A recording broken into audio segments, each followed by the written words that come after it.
여러분 안녕하십니까? 광주 MBC 뉴스투데이입니다. 먼저 오늘의 주요 뉴스입니다. 사드 배치에 따른 한중 간의 갈등이 표면화하고 있어 중국과 친해지기 정책을 추진 중인 광주시가 노심초사하고 있습니다. 광주에서 처음으로 학교에 우레탄 트랙이 철거됐는데 정작 교육청은 달가워하지 않고 있습니다. 삼성전자가 세계적인 자동차 부품기업 인수전에 뛰어들면서 전장사업 유치에 공을 들이고 있는 광주시가 촉각을 곤두세우고 있습니다. 고 김대중 전 대통령 서거 7주기를 맞아 문재인 전 더불어민주당 전 대표 등 정치권 인사들이 대거 참석할 예정이어서 관심을 모으고 있습니다. 한반도 사드 배치 결정에 대해 중국이 보복성 조치에 나서고 있습니다.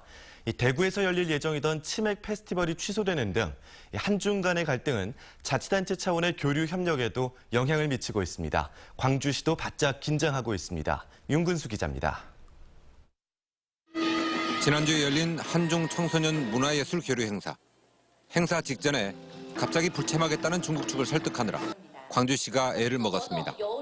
이를 추진하는 과정에서 약간의 이제 사드 문제가 있었기 때문에 우여곡절이 다소 있었지만은 아무 문제점 없이 중국과 친해지기 정책으로 추진 중인 중국 문화원 분원 유치와 치융화 포럼 등 중국 정부나 공공기관의 협조가 필요한 일들은 사실상 올스톱 상태입니다. 영향을 받지 않겠습니까? 그러면 정책 역학관계에서 움직이는 거기 때문에. 사드 불똥은 관광객 유치에도 악재로 작용하고 있습니다. 광주 여행 상품을 개발해서 중국 현지에서 판매하기로 한 협약은 반한 감정으로 관광객 모집이 어려워지면 무용지물이 될 수밖에 없습니다. 중국과 친해지기를 민선 6기 역점 시책으로 추진하고 있는 광주시는 적어도 민간 교류마저 끊기는 일이 없도록 중국과의 물밑 접촉을 강화하겠다고 밝혔습니다. 그러면서도 중국과 미처 친해지기도 전에 터진 사드 갈등이 행여 장기화하지 않을까 노심초사하며 사태의 추이를 지켜보고 있습니다. MBC 뉴스 윤문수입니다.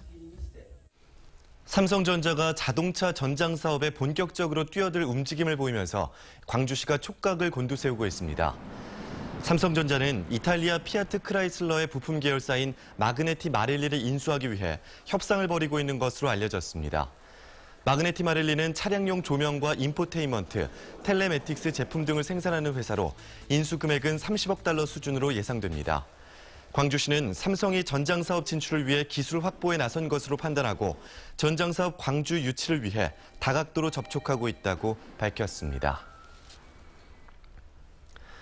광주에서는 처음으로 광산구가 기준치 이상의 중금속이 검출된 학교의 우레탄 트랙을 철거하기 시작했습니다.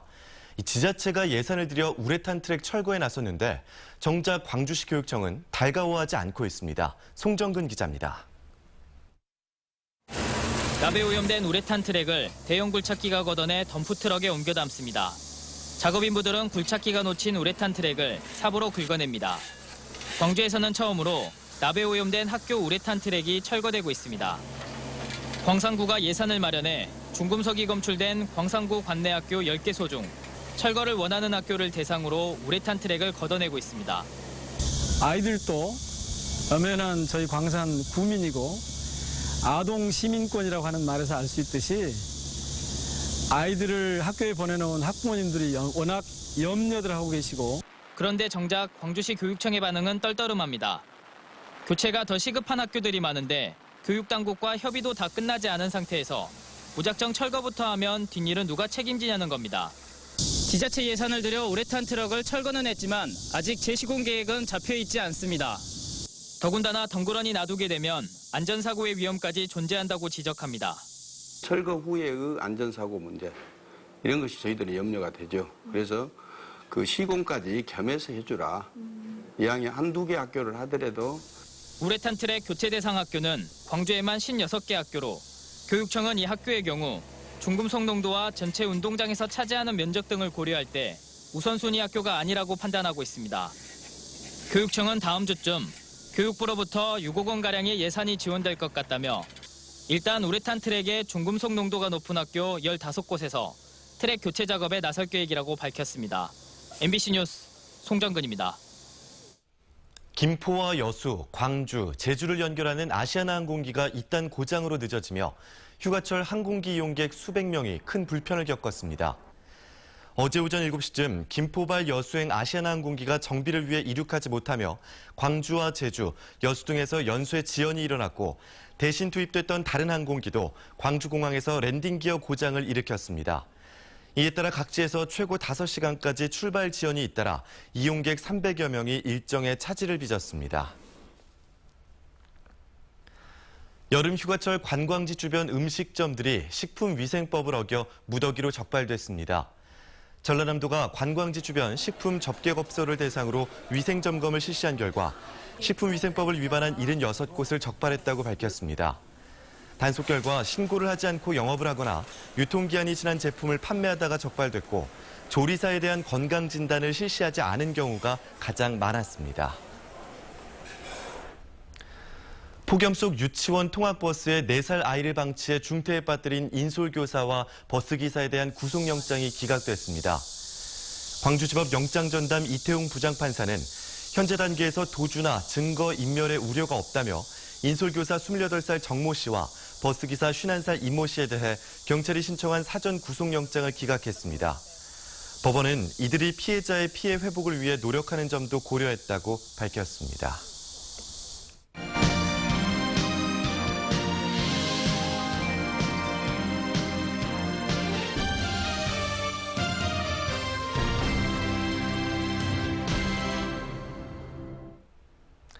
젊은 신진 미술가들은 자신의 작품을 대중에게 선보일 기회가 많지 않습니다.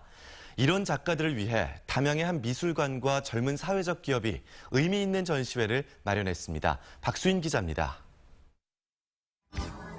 바둑을 두고 있는 로봇 옆에서 앳된 소녀가 시중을 들고 있는 이 그림은 알파고가 이세돌을 이겼을 무렵 그려졌습니다. 물이 차 있는 욕조 안에서 젊은 작가의 촉촉한 초상이 관객들을 응시합니다. 알듯 모를 듯한 70여 점의 작품이 던지는 이 전시회의 주제는 작가의 의도를 알려고 하지 말라는 것. 예술은 감상하는 자의 자유로운 질문과 해석에 충분히 열려 있어야 한다는 겁니다. 이번 전시를 통해서 많은 사람들에게 예술은 예술인만 하는 게 아니라 모든 사람이 즐기는 문화다라는 거를 보여드리고 싶었습니다. 이번 전시는 요즘 뜨고 있는 담양의 한 예술 공간과 대학생 사회적 기업의 착한 생각에서 비롯됐습니다. 창작 환경이 열악한 청년 작가들에게 자신의 예술 세계를 드러낼 기회를 주고 관람객에게는 새롭고 다양한 작품을 즐길 수 있게 하자는 데 뜻을 함께했습니다. 그렇게 마련된 전시에 20대 신세대 작가 13명이 톡톡 튀는 작품들을 선보이고 있습니다. 네, 앞으로도 이 작가님들이 열심히 좋은 당대 미술들을 펼치셔가지고 그거를 저희가 계속 지원을 해주는 역할을 해줬으면 참 좋겠습니다. 이달 말까지 계속되는 이번 전시의 작품 판매 수익금은 청년 작가들과 미술 꿈나무들이 예술하기 좋은 세상을 만드는 데 쓰여질 예정입니다. MBC 뉴스 박수인입니다. 광주 비엔날레 재단이 국내에서 활동하는 작가와 작품을 온라인으로 국내외에 소개하기 위해 아티스트 데이터베이스 구축을 시작했습니다. 데이터베이스는 3년 이상 현대미술에서 활동한 작가를 대상으로 회원제로 운영되며 작가 개인이 직접 이력과 포트폴리오 등을 재단에 제출하면 자격 요건 검토를 거쳐 등록됩니다.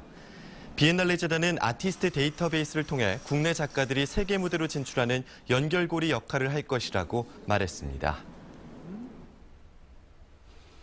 국립광주박물관이 13일과 14일 1박 2일 동안 초등학생 가족을 대상으로 역사 체험 캠프를 엽니다.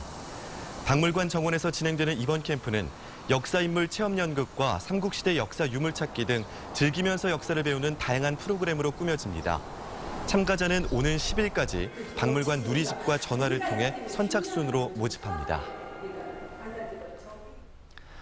자동차세를 상습적으로 체납하면 자치단체는 차량 번호판을 영치하거나 차량을 압류해 공매에 넘길 수 있는데요.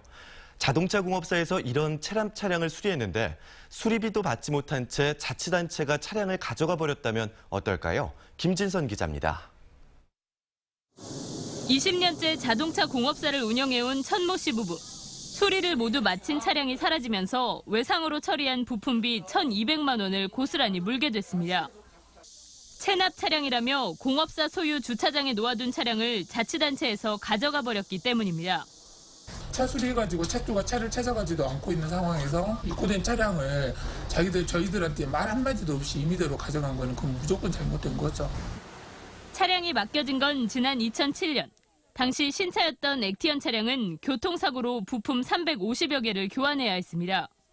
자차 보험이 없던 차주는 돈을 내지 못했고 차후 차량을 공업사에 인수해주겠다고 약속한 뒤 연락이 끊겼습니다. 자치단체는 해당 차량이 12차례 체납한 자동차세 210만 원을 징수하기 위해 압류는 정당한 처분이었다는 입장입니다. 도로변 옆에 그 주차가 되어 있기 때문에 명치하고 그다음에 차량을 끌고 온 거죠. 그 지방세법상에 사유지를 떠나서 저희가 잠긴 문도 열 수가 있습니다.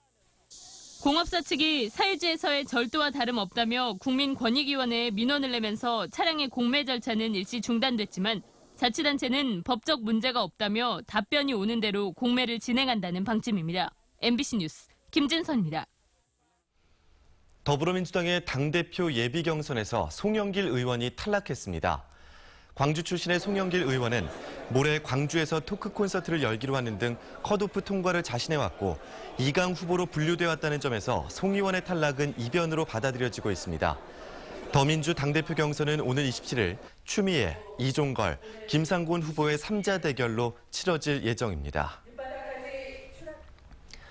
오늘 목포에서 열리는 고 김대중 전 대통령 서거 7주기 평화의 밤 콘서트에 문재인 전 더불어민주당 대표 등 정치권 인사들이 대거 참석합니다.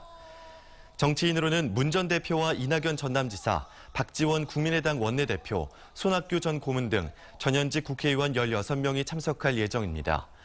특히 문 전 대표와 박지원 원내대표는 지난 총선 이후 첫 대면하는 것이고 손학규 전 고문도 공식 석상에서 두 야당 지도부와 처음으로 만나는 것이어서 관심을 모으고 있습니다. 순천의 월등 복숭아가 지난달부터 본격적으로 출하되고 있습니다. 올해는 병해도 심하지 않고 자연재해도 없어 평년작 수준을 넘어서고 있다는데요. 김주희 기자가 취재했습니다. 복사골 순천 월등면 일원에 어른 주먹만한 크기의 복숭아들이 탐스럽게 연그렀습니다. 지난달부터 시작된 순천 월등 복숭아 수확도 이제 본격화되고 있습니다. 올해 순천 월등 지역의 복숭아의 작황은 예년 수준을 웃돌고 있습니다.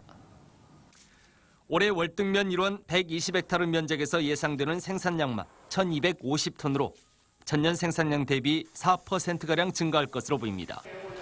가격도 4.5kg 상품 한 상자에 25,000원에서 3만 원 선에 거래되고 있습니다. 네, 올해는 태풍도 없고 참 그래도 탐스럽게 많이 익어갖고 그래도 참 행복한 것 같아요. 다른 해에 비해서 참 좋습니다. 특히 7월 이후 일조량이 좋아 당도도 높습니다. 야기기 조건이 겁나게 좋아가지고 지금 당도는 이 복숭아 보통 10%만 넘어도 당도가 좋은데 지금 보통 올해 월등 복숭아가 13% 이상 이렇게 지금 당도가 아주 좋습니다. 순천 월등면 복숭아 생산 농가들은 주말 이틀 동안 지역의 대표 여름 특산품 복숭아를 알리기 위해 체험 행사도 개최합니다. 방문객들이 직접 복숭아를 따고 농촌도 체험할 수 있는 자리를 마련한 겁니다. 당일 행사에 참석하신 분들이 직접 체험하고 그분들이 체험을 통해서 고정 고객이 될 수 있도록 그런 프로그램들을 준비했습니다. 순천 월등 복숭아가 지역의 6차 산업을 이끄는 대표 여름 작물로 각광받고 있습니다. MBC 뉴스 김주희입니다.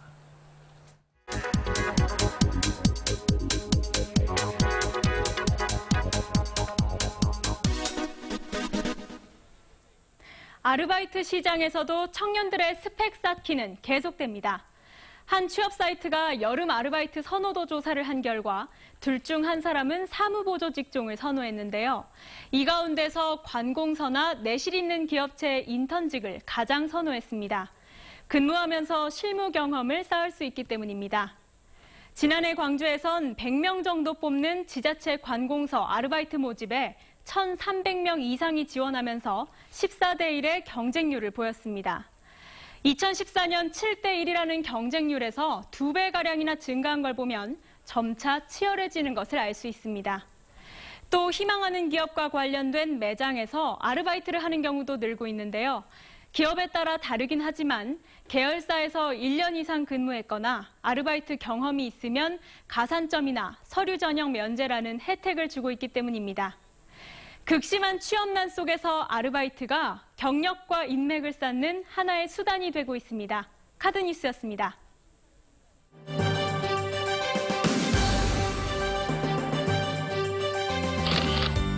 전남대학교가 민주마루 개관을 기념해 시민들과 함께하는 잔디밭 음악회를 열었습니다. 광주대학교 여자농구부가 전국 남녀 종별 농구선수권대회에서 우승했습니다. 나주시가 혼자 식생활을 해결해야 하는 할아버지들 대상으로 요리교실 운영을 시작했습니다. 보성군 문덕면 희망드림 협의체가 홀로 사는 어르신과 마을 회관을 대상으로 이불 세탁 봉사활동을 했습니다. 더위가 밤까지 이어지면서 잠들기가 쉽지 않습니다. 주말도 내내 폭염이 이어지겠는데요. 현재 광주를 비롯해 담양과 나주 등 전남 14곳에서는 폭염 경보가 내려져 있고 전남의 다른 모든 지역에서도 폭염주의보가 계속되고 있습니다. 오늘 광주의 낮 최고 기온은 35도로 어제와 비슷하겠고요. 나주도 35도, 영광이 34도로 전남 대부분 지역 33도 이상의 낮 기온을 보이겠습니다. 오늘 오후에는 중부 내륙을 중심으로 5에서 30mm의 소나기가 내리는 곳이 있겠습니다. 요즘 비는 강하고 기습적으로 내리기 때문에 각별한 주의가 필요하겠습니다. 현재 장성에는 안개주의보도 내려져 있습니다. 안전운전 하셔야겠습니다. 현재 기온입니다. 광주가 25도로 어제보다 높게 출발하고 있고요. 장성의 낮 최고 기온이 34도, 담양이 35도로 예상됩니다. 목포의 낮 최고 기온이 33도, 영암이 35도로 어제와 비슷하거나 조금 높겠습니다. 구례가 35도, 순천과 광양도 35도의 낮 기온을 보이겠습니다. 전 해상에서는 안개가 짙게 낄 것으로 예상됩니다. 항해나 조업하는 선박들은 각별히 주의하셔야겠습니다. 월요일에 비 소식이 있지만 30도를 훌쩍 넘는 낮 기온은 다음 주에도 계속될 것으로 보입니다. 날씨였습니다.